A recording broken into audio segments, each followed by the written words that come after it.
Hey guys, Aaron Cybertron Zhang here, and today I'm back with another episode of Road to Ranked, where I climb the online VGC 17 ladder and provide live commentary as I go. We are just continuing our time using the Milotic team. Like I mentioned, I'm probably going to use it for the rest of the week, and I'm actually going to be in Indianapolis next weekend for the North American International Championships. So first of all, if any of you guys are going to be at that tournament, definitely come up and say hello. I'm really excited to be competing in a major tournament again, and it's going to be some good practice before the World Championships later this summer over in Anaheim. Qualified for Worlds already, but I still would like a good finish at the Internationals, and just really looking forward to attending that event. So like I mentioned, I'll probably do Road to Ranked with this team for the end of until the end of the week. And I mentioned the Tiny Tournament, which is a Global Link tournament that is being held this weekend. So I want to do like a mini series on that. Hopefully I'll have some time throughout the weekend to pre-record some games, and I'm probably just going to sit down and like play all my games, and then I'll probably upload it for the couple of days that I'm gone from for US Nationals or Internationals. So you guys can look forward to that. Hopefully should be a fun time. I don't know what team I'm going to use yet, but yeah, it's just cool to play. Like, I always like doubles is always just so fun for Pokemon in general. It's always cool to play a completely different format, so you guys can maybe look forward to that. But we're just going to look for our first opponent of the day. As always, if you guys enjoy Road to Ranked, please show support by leaving a like on the video. I'd really appreciate it. And as always, thank you guys just for your support and your love. You guys are just, have just been so awesome and nice, and I always really appreciate that, so thank you. But hopefully we find someone soon, as we actually do. It's going to be, that's a funny name, the rating of 1770 from Chile, with a really scary team. Kind of takes me back to the Porygon Z team I was using before. I think we had 4 of the 6 same Pokemon in Smeargle, Porygon Z, Arcanine, Tapu Koko.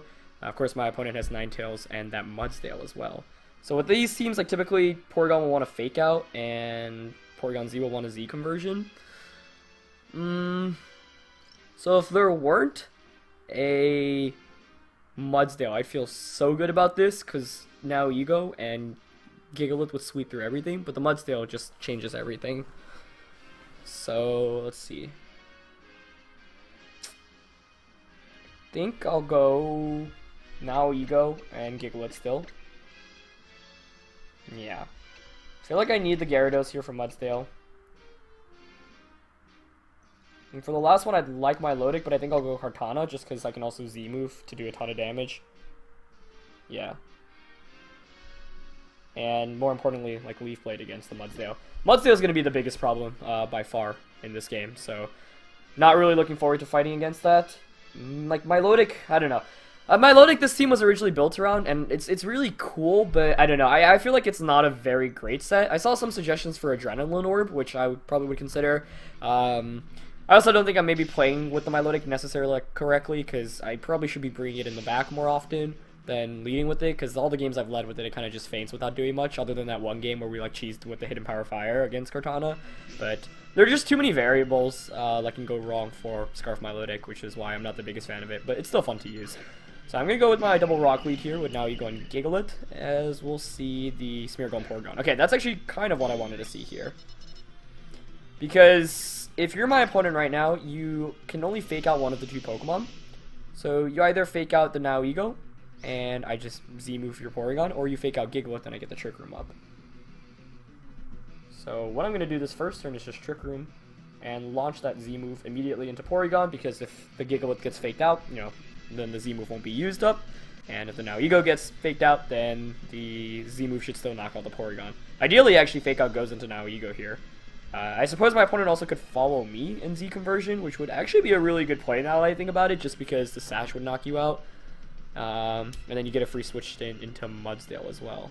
But I don't anticipate that coming out right now. I would guess a fake out onto the Gigalith. That play would make the most sense. So we'll see if actually that comes out. I guess Porygon also like could be a different set. Normally I expect Z conversion. We do just see the fake out come out. And there's the Gigalith target. Yep, okay, it's fine. Getting a crit there. What? This guy's crazy! He just blizzarded in sand with Porygon Z. What? Is that like choiced Porygon then? Why else would you? Well, it's not Scarf. What the heck? And a double hit too. That's crazy, man. That's crazy talk. Okay. Maybe expecting a Kartana switch in? I don't know. Well, now I worry about Mudsdale.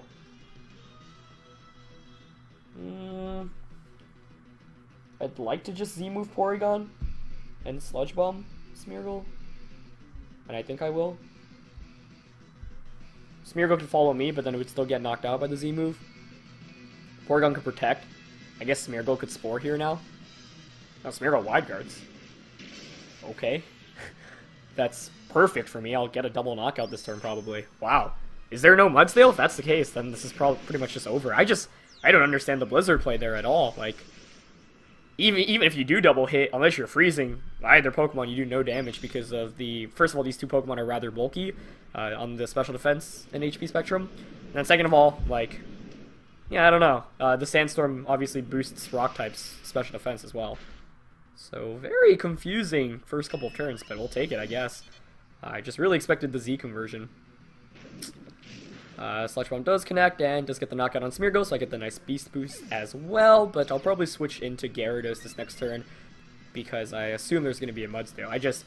If you have Mudsdale there, I don't understand why you Wide Guard. You should probably switch one into Mudsdale and protect the other. But, yeah, this has been a confusing game so far. This Ninetales comes in, that's really good to see, regardless of what this last one is. It's probably Mudsdale. It's not even Mudsdale! What?! I guess my opponent really wasn't expecting Trick Room then, but still, like, the Blizzard play just doesn't make any sense at turn 1.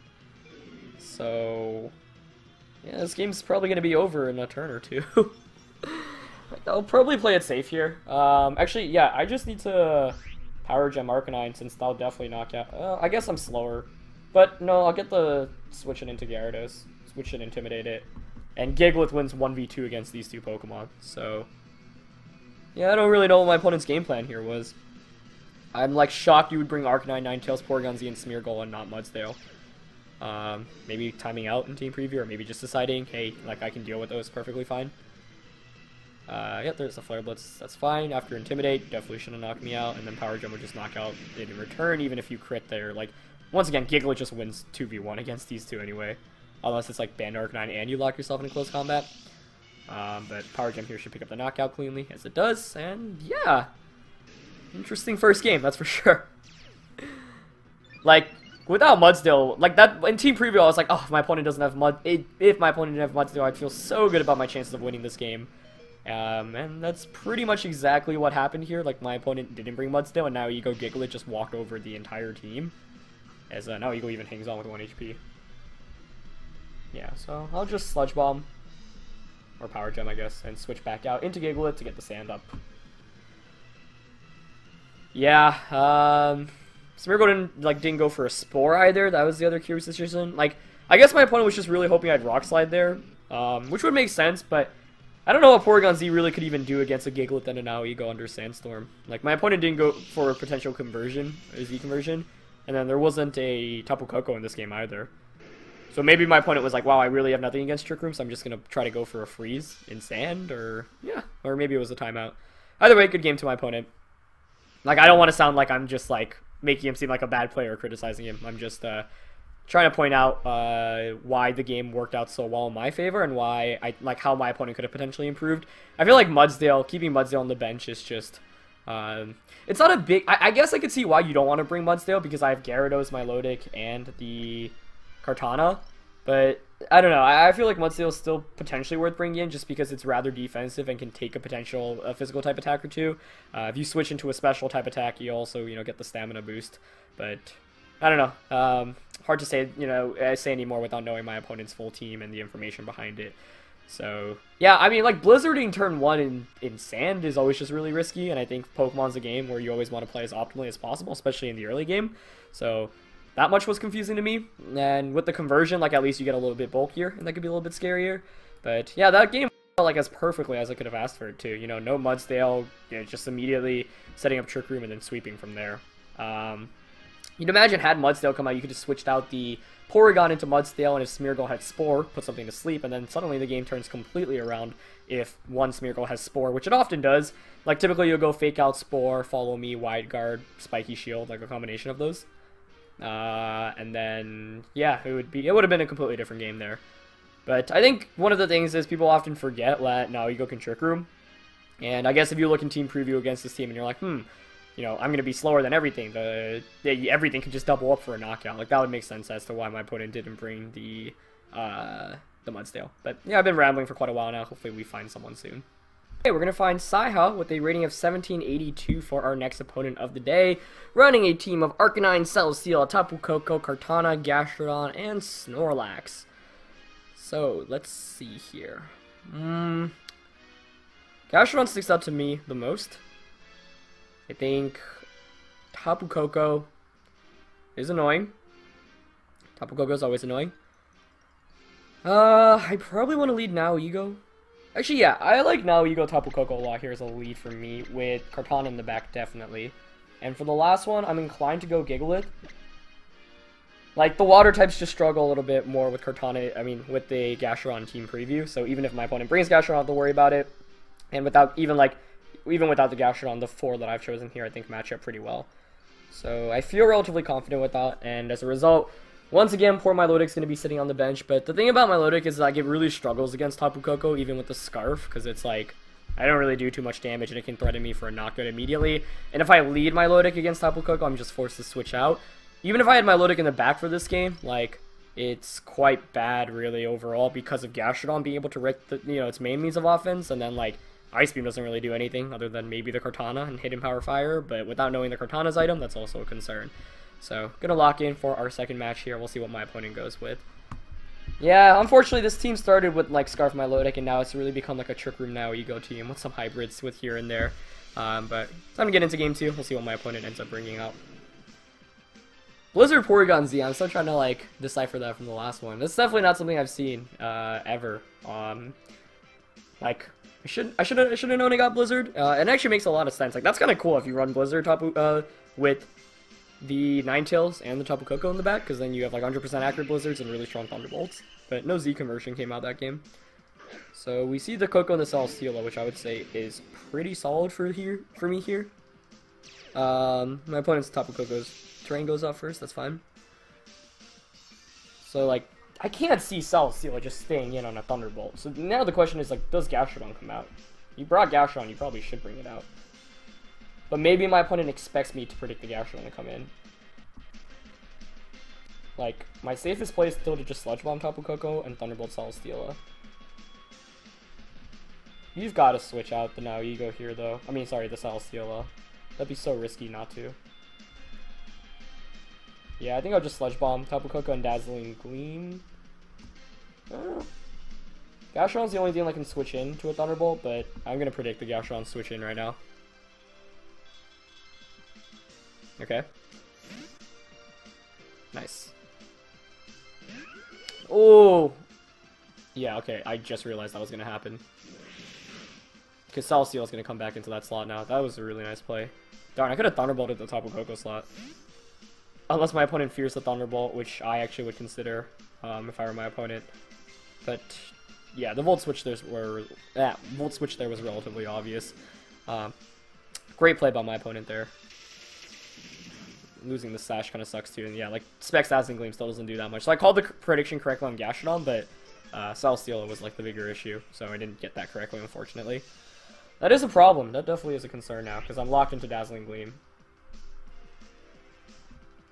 I'm gonna actually protect and switch Tapu Koko out into Gigalith. Actually, maybe I shouldn't protect. I should just attack here. Okay, so now Gastrodon's out. I know I can Thunderbolt confidently afterwards. So I think I will just Power Gem the Celesteela here and switch out into Gigalith. Ah, that turn one I could have, like, that was a relatively obvious play for my opponent, and I just considered Volt Switch. Especially because I knew my opponent was faster too, so that was kind of a bad play. Maybe I shouldn't just willingly give up to Now Ego here, but I'm hoping my opponent maybe expects a Protect there too. Celesteela protects, okay, that's fine regardless then. See if Garchomp has like a Z move. Or not Garchomp, sorry, Gastrodon. No, just Toxics, okay. I'll take that. I'll definitely take that. So I don't burn a Protect there on the Now Ego, which is nice.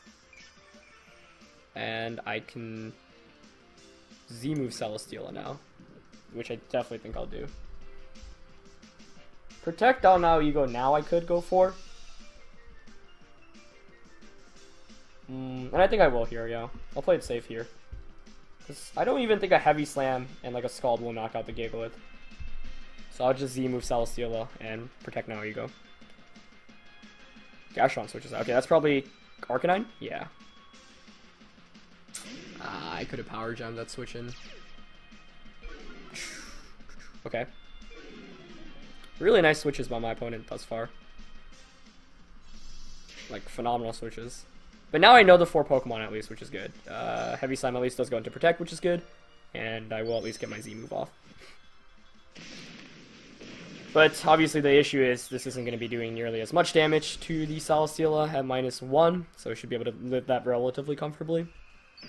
And now I'm wondering if like it will be in Power Gem KO range. I feel like the answer is no, but we'll see. Like Celesteelas are quite bulky, and I don't have any boosts. And the Celesteela is like pretty much at full health.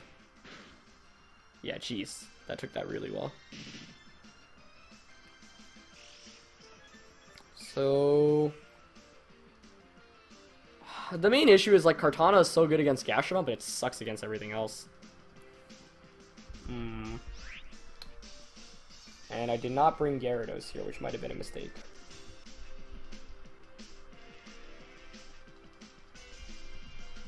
What would you do here for my opponent? I would probably Heavy Slam and Flare Blitz the now Ego slot to guarantee a knockout there. That's at least what I would do. But maybe Power Gem can just knock out Arcanine. Yeah, I think I want to prioritize knocking out Arcanine right now, so I'm going to Power Gem and Stone Edge it. If it protects, I get a free switch into Tapu Koko. It actually switches out. That's probably Gastron coming back in. Great play again. I'm getting nailed by my opponent's switches right now. Oh, but Celesteela protects at least, so that actually is pretty good for me then. I'm going to assume this Gastron has a Recovery Berry. But I'll definitely take that turn. It's just some free damage off. Gastron takes those so well though. And Celesteela heals back more. So this is still just a really weird position to be in. Because I don't want to switch out the Gigalith and just get Heavy Slammed by what's in the back. I could also switch out into Kartana, but the fear is that Kartana can, like my opponent could predict the switch in right now. I think I'll just Protect and Stone Edge Celesteela here, yeah. I'm in a really awkward position where it's like I would love to switch out, but I just like could get completely wrecked and lose one of the more important Pokemon in the matchup if I do switch out. Yeah, so there's a Heavy Slam into the Protect. Ooh, Gastron does have Recover. That's bad. I mean, I do have Leaf Blade with Gastron, Kartana in the back at least. And Stone Edge connects, which is fortunate. Jeez, yeah, that still feels so bulky though. So now I wonder if my opponent expects the Kartana switch in, because I could easily switch now Ego out into Kartana here. Also just like my Gigalith is just bleeding away so quickly. Because if I'm my opponent now, I Heavy Slam and probably Scald the now Ego. Kartana should actually survive that. But what if my opponent Flamethrowers? That's just so risky though, but I feel like I'd actually consider doing it here if I'm my opponent. But if I lose now Ego, like now Ego's my best answer. So maybe I should actually switch into Tapu Koko, yeah. And I'll just Stone Edge the Celesteela again. Like a crit would knock it out. I don't know, I feel like my opponent's just whittling me down slowly. And the main reason why I'm not doing well here is because I haven't capitalized off any of the switches my opponent's made, which is just really good on my opponent's end. Okay, Celesteela protects, I'll take that, because that's a free switch into Tapu Koko. Oh, the double Protect. So that's really good now, because I do get a guaranteed Thunderbolt into the Celesteela slot.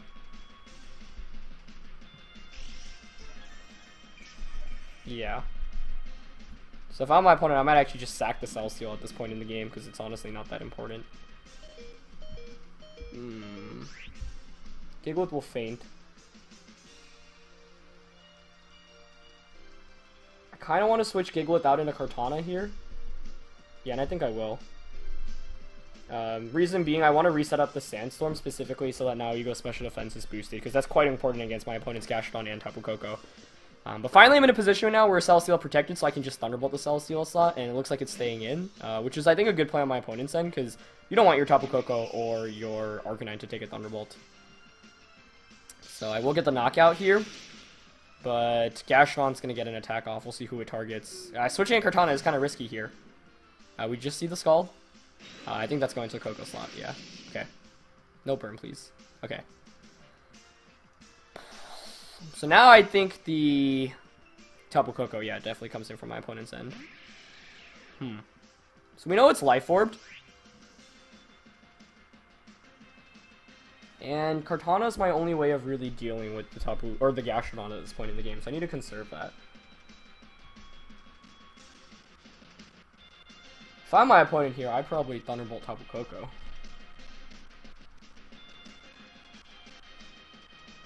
I think I'll Thunderbolt Tapu Koko, though. I don't know, do you Thunderbolt Tapu Koko? And then I want to switch into Giglett. Because if I bring out Giglett, Giglett will faint, but then I'll have now Ego. And I need to conserve Kartana because of how, like I said, it matches up against Gastrodon. But this is risky. Like, I could just get Thunderbolted right now until the Tapu Koko slot. I was trying to bait out an attack from the Koko. Gastrodon switches out. Okay, that's a good start. Just because now I can't get intimidated with the Kartana. But it still comes down to what my opponent's Tapu Koko does. Who does the target? Volt switches. Into the Kartana slot. Okay. I'll take that because I did Thunderbolt that slot. Like, my opponent's Volt Switches plays this game have been really good. But I'm in a position now where I do have the speed advantage this next turn. Right, so I can bring my Kartana back in. The other question is, can Arcanine take a Specs Electric Terrain mod as T-Bolt? I don't think I can bring in now Ego. Actually, maybe I should have. The play I would love to make right now is literally just Leaf Blade Gastrodon and Thunderbolt Arcanine. The Gastrodon very easily could protect here. I could detect with my Kartana. I feel like Specs T-Bolt, like, if it's really bulky Arcanine, I won't knock it out. Otherwise, I should. Maybe I should detect Kartana here then. But I don't even know if Gastrodon has Protect. We've seen Recover, Scald, and Toxic, so it might just have Ice Beam. So I think I'll just Thunderbolt and Leaf Blade here. Okay, I'm gonna go into Gastrodon. Does it have Protect? Arcanine protects. Nice. So even if Gastrodon does Protect here, I'm in a really good position. Perfect. Okay, okay. That's really good. Oh, it could be Rindoberry. Oh, but it's not. Nice. I very nearly Leaf Bladed and Thunderbolted Arcanine, but I was like, I don't think I can do that. And, like, it's far more likely Arcanine has Protect and that Gastrodon doesn't have Protect. And, like, Thunderbolt could, Specs T-Bolt could just knock out Arcanine in that range. So, that's good. Now Tapu Koko will come back in for my opponent. But I think I can just Leaf Blade Tapu Koko and Thunderbolt Arcanine. Although a Dazzling Gleam maybe knocks both of my Pokemon out. If you E-Speed Kartana. I think I should survive. Yeah, I'll just Leaf Blade Thunderbolt here. It's really big last turn. A Leaf Blade here will knock out Tapu Koko with the +1 boost. Arcanine does E-Speed. Does target on Kartana, okay. Oh, actually, it's a Thunderbolt coming out from the Tapu Koko. I like that play from my opponent. I thought I should be good with now Ego in the back, but T-Bolt might not knock out my opponent's Arcanine. Let's see. Okay, it does. Nice. Yeah, that's where Choice Specs comes in huge. A lot of Arcanines don't expect that. And with now Ego in the back, now I can just Thunderbolt and Sludge Bomb my opponent's Tapu Koko, even if you have something crazy like Hidden Power or Ground. I guess with Electricity disappearing, maybe my Specs T-Bolt doesn't knock out my opponent's Tapu Koko in return. But with the special defense boost as well. I wonder if I could survive an HP Ground from Life Orb Koko. Not at this range, probably, but... Yeah, that was really intense. My opponent made, like, phenomenal switches here and there, but I was able to just get a little bit of momentum and go from there. So, Thunderbolt and Sludge Bomb will come out, and that should seal up the game. Yeah, I could have Trick Room there for insurance, actually. But, no matter. So, good game to my opponent there. That was definitely a tough one. And once again, yeah, unfortunately, my Milotic just doesn't make an appearance. And the thing is, like, my opponents are still bringing Arcanine because they know it's really important against Cortana. So, like I said, maybe I should be keeping my Milotic in the back, but like it just feels like it would have been a terrible pick in this game. Since my opponent had the Gastron as well, and that was such a big Pokemon. But yeah, basically the turn where I had Tapu Koko and Cortana out in the same time, that was like the pivotal turn of this game, especially with Arcanine protecting there. Although looks like T-Bolt probably would have knocked it out. Maybe I did need that like little bit of chip damage from Sandstorm, but yeah, that was a really fun game, and my opponent was making so many good like switches with Volt Switch and whatnot, and I was like kind of getting frustrated because I could have been predicting a little bit better and just like didn't nail any of them, but in the end we do end up with the win. So do go 2-0 today, which is pretty nice, and I think we're almost in the 1800s, which is also pretty cool. So we'll use this team a little bit more, obviously, for the rest of the week and see how far we can get with it. But thank you guys for watching. As always, leave a like if you enjoyed the episode, and I'll catch you guys next time. All right, peace.